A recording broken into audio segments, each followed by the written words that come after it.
Hey everybody, this is Kevin, and this is a second introductory video. The first just kind of general. This one is a little bit more about the books and kind of what my expectations are with the textbooks. You'll notice that there's four that are required for everybody, and then there's an opportunity to select one of three. So let me kind of explain that. The first book we're going to look at is the Misreading Scripture Through Western Eyes, or With Western Eyes. And I'm really using it not so much as a book about how we're reading Scripture, but as a book that surfaces cultural issues. Instead of giving you an anthropology book, I'm really engaging cultural issues this way. There'll be some anthropological categories that will emerge, but really kind of focusing on the issue of how those shape our understanding and that sort of thing. So that's the first book we're going to look at. And the second book continues in a similar vein. It's kind of an extended look by an African American woman at John chapter 4 as a way of kind of unpacking some of the dimensions of that we see there in terms of cross-cultural witness, the nature of the gospel, etc. I like that because John 4 is often used as a sort of evangelistic teaching tool. And I think she comes at it from some interesting perspectives as a woman and as an African American. So that's the next book. And then there's kind of a historical perspective on evangelism after Christendom. And it's a bit of it's a weightier read. It'll go slower. It's a bigger book as well than the first two.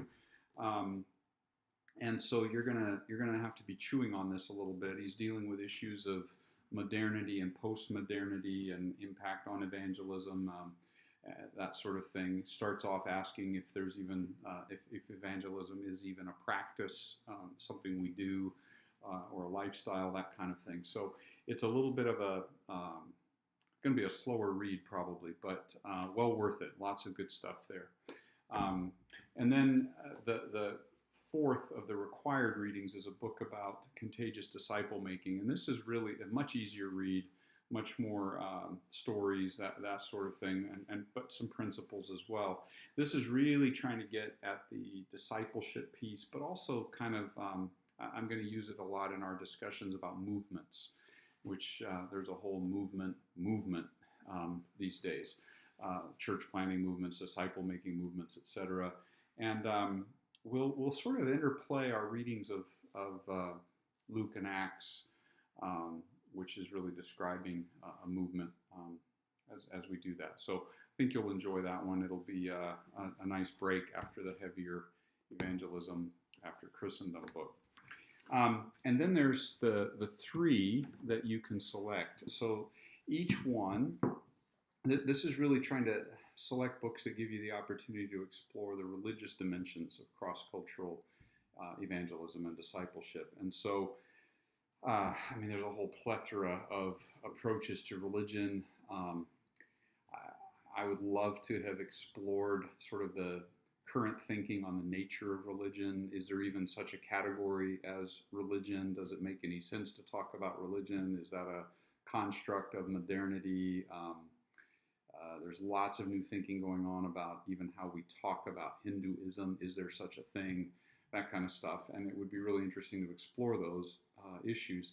There's not a course in that. So instead, what I've done is I've selected three books, one addressing Hindu context in some ways, one Buddhist, and one Muslim. That is so oversimplifying the religious contours of our world, but we got to do something.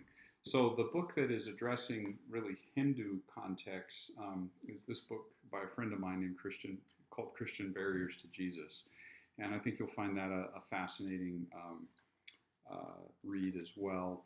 And he'll deal with issues, it's not so much an evangelistic training text as it is just trying to unpack what are some of the barriers when we're doing evangelism and discipleship in a Hindu context. So you can choose that one. You can choose to do the book really related to Buddhist context, called From Buddha to Jesus, an insider's view of Buddhism and Christianity.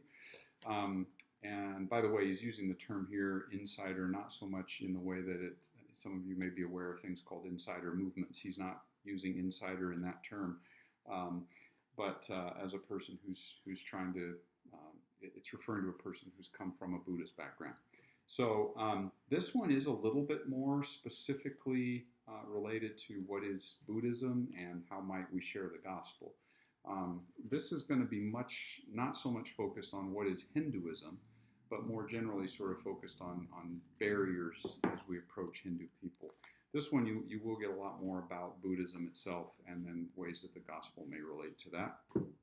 Similar with this book, actually this was one of the first books I came across that was trying to engage how the Quran might be a bridge in sharing the gospel with Muslims. So it's by Fuad Akkad, himself a Christian Arab, not from a Muslim background, but an Arab, and a lot of helpful stuff there. And this is going to be fairly practical, how to use the Quran in sharing the gospel, what are some issues, what are some barriers in sharing the gospel with Muslims, that sort of thing, and very, very principle-oriented book. So you can choose one of those three, which is the religious context, and you are going to be reading all four of these. Now, a little bit of maybe advice about how to handle your reading. Some of these are assigned to be, they're due in a particular week. And I think what you're going to find, if you wait until that week to do the reading, you're going to find yourself really struggling, especially when you get to this one. There's just no way that you're going to start on a Monday and be able to post a response or post a thought about this book by Thursday. Or you're going to have only read a few chapters if you do that. So plan ahead your reading. Some of the books are going to go really fast. This one you can read pretty quickly. So that's one piece of advice, is plan ahead. The other piece of advice is do not feel, hopefully you've learned this already in your life as a learner, don't feel like you have to read every word.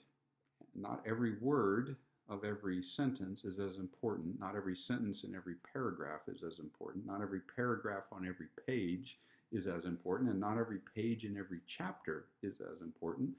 And not every chapter in every book is as important. That may sound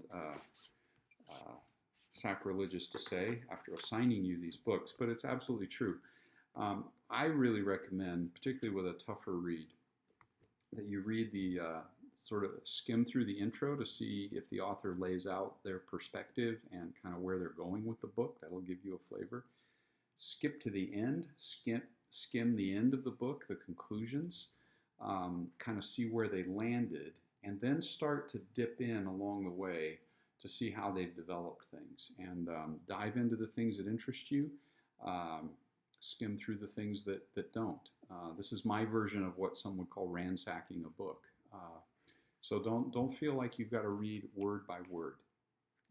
Okay, so that's just two bits of advice for how to handle a reading. Plan ahead and ransack it. In other words, look for the highlights.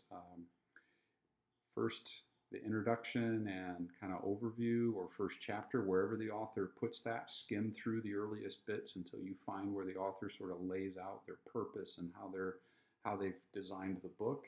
Go to the end, read how they've landed the book, and then use those two frames of references to decide where you're going to dig deeper along the way. Okay, so having said that, enjoy the books and see you soon in class. Okay, bye.